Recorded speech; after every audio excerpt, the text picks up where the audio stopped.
ठहरो, कोई जरूरत नहीं पुलिस को मेरे दरवाजे पर बुलाने की। मगर बड़े भैया ये रवि, मैं अभी तक मरा नहीं हूं। घर की छोटी मोटी उलझने मैं खुद सुलझा सकता हूं। साहब जी ने डांटी है, अभी का अभी डांटी है। अरे छोटी मालकिन के गहने चोरी हो गए और ये लोग हम पर शक कर रहे हैं। ये लोग सोच रहे हैं कि वो गहने हम कहीं बेचा है। बाकी के रुपए कहां हैं कृष्णा? क्या क्या पूछा आपने साहब जी? मैं पूछ रहा हूं कि बाकी के रुपए कहां हैं? ये आप पूछ रहे हैं साहब जी अपने कृष्णा से? देखो कृष्णा, गलती हर इंसान से होती है। तुम मुझे सही सही बता दो कि गहने तुमने कहां बेचे, मैं तुम्हें कुछ नहीं कहूंगा।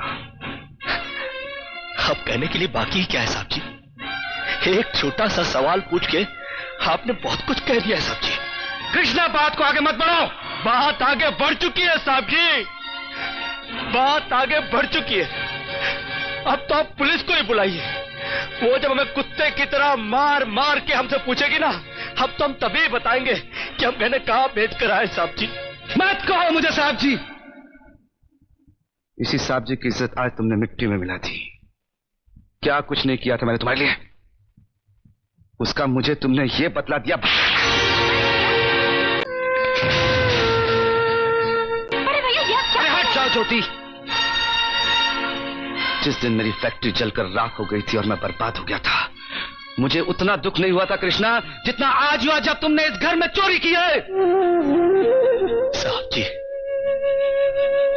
बचपन में जब हमारे माँ बाप मर गए थे ना और हम अनाथ हो गए थे ना, तब भी हमें इतना दुख नहीं हुआ था जितना दुख हमें आज हुआ है जब आपने हमें चोर कहा साहब जी।